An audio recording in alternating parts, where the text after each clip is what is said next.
Today we look at Malin Matsdotter, an alleged Swedish witch, who was perhaps one of the first few people in Sweden to have been executed by being burned alive in the late 17th century.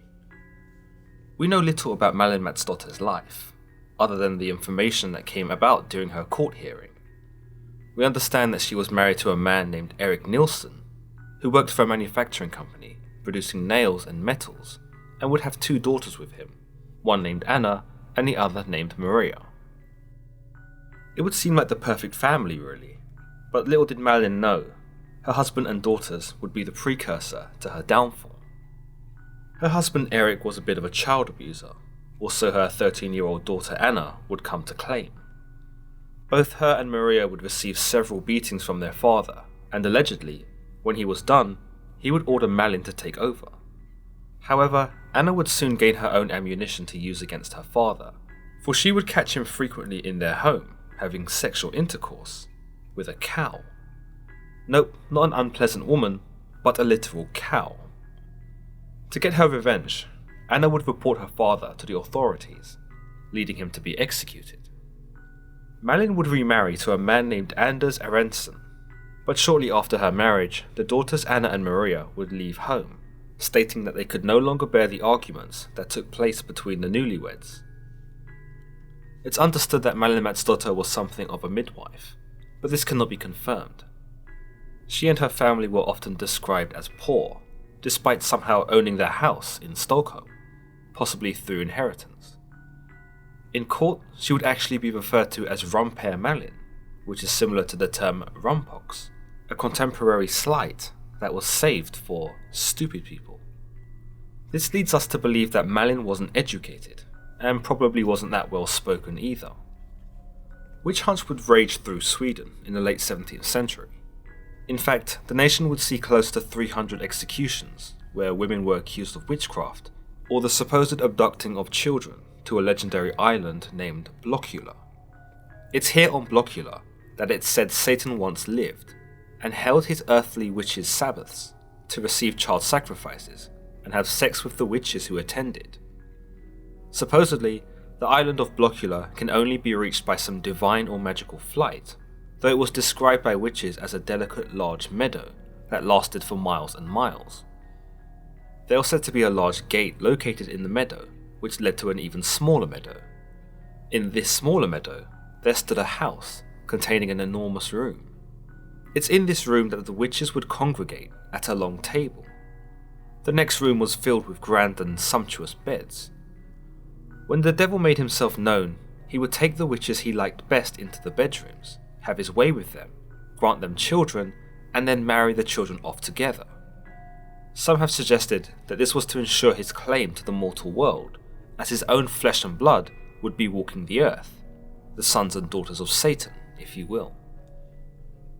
Going back to Malin Matsdotter, she would be reported for witchcraft by none other than her own daughter Maria. Maria seemed to have been following in the footsteps of her sister Anna, who had snitched on her father.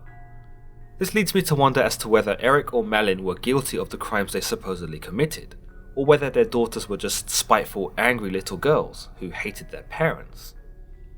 In any case, Malin Matsdotter was brought to trial in 1676, where Maria stated she herself had been taken to Blockula a number of times by Malin, and was even forced to engage in sexual activity with an unknown man, possibly Satan. She also accused her mother of having a foul mouth, going on to say her mother had begun cursing on holy days. Malin was questioned thoroughly and asked to recite the creed, though Malin refused, stating that she could not be bothered to learn to read and thus barely even knew what the Lord's Prayer was. She had difficulty reading any prayers, in fact, even when they were read to her moments before. This led many in the courtroom to become suspicious of her, for what woman could not recite a prayer, unless she truly was one of Satan's minions? Her inability to read the prayers, however, was uncommon in 17th century Stockholm, since the Swedish church made it mandatory for every citizen to read the Bible.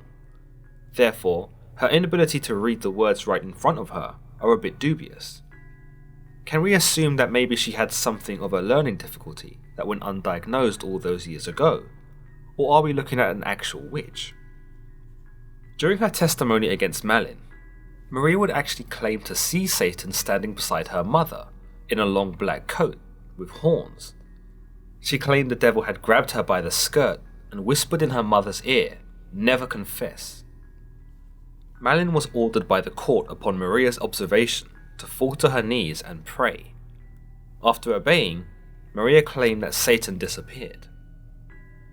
10-year-old Matthias Wallendorf and 7-year-old Margarita Jorandotter both testified along with Maria that Malin had subsequently abducted them as well.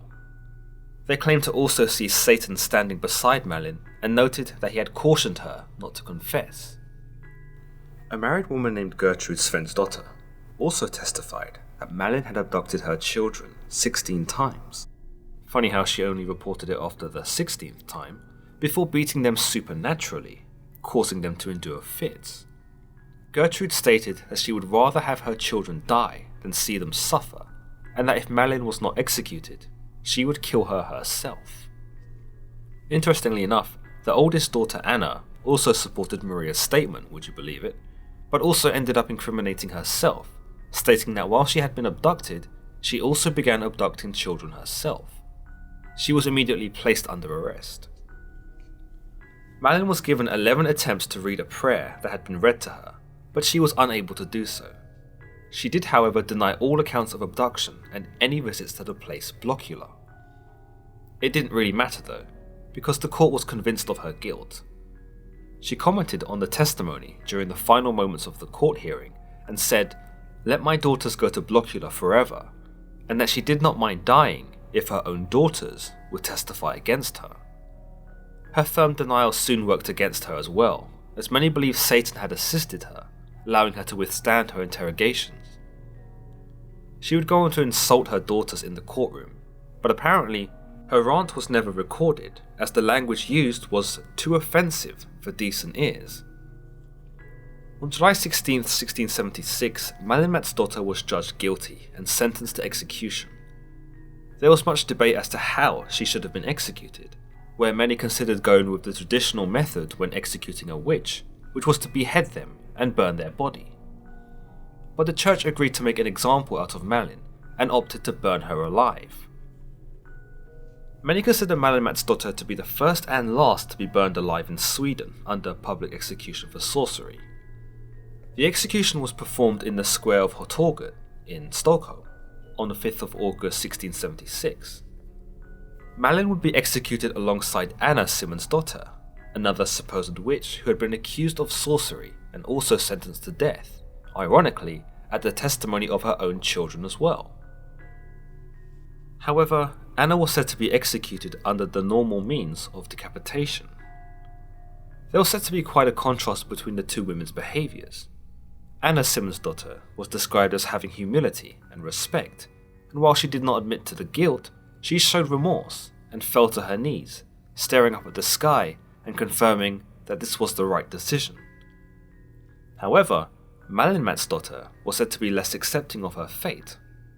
When asked to take the hand of her daughter and make peace with her before her death, Malin refused and said she did not fear death. The official executioners even noted that she appeared to be a very tough woman.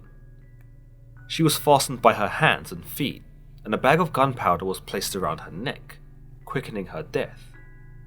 She was said to talk back to the priests with her head held high, maintaining her innocence with a steely conviction. Her daughter Maria was said to cry out moments before her execution and pleaded with her mother to admit her crimes, but Malin was said to respond impassively, going on to curse her daughter for eternity. It is claimed that Malin Matsdotter didn't scream when she was burned and died in absolute silence. For those wondering about the fate of the daughters, well, Anna would be imprisoned for her admittance of abduction. However, during her imprisonment, she was said to hear her mother calling her in her dreams, inviting her to come as soon as possible. Anna would eventually be freed, but would be whipped for perjury, perhaps for the claims made against her mother and father. The second daughter, Maria, was cautioned and given a warning that she too would need to make amends for the potential sin of perjury. Their fate beyond that is unknown. Perjury would actually become quite common in the late 17th century, where lower class teenagers would make these allegations against those who had irked them, usually those of a higher class, or even their own parents. The law would become skeptical of these claims, and soon the accusers would be heavily cross-examined as well. In Sweden, it would be found that many of the accusers would admit to perjury, and pretty soon, it would lead to the discontinuation of witch trials. As always guys, if you've enjoyed today's video, then don't forget to give it a thumbs up, and don't forget to hit the subscribe button. Until the next time guys.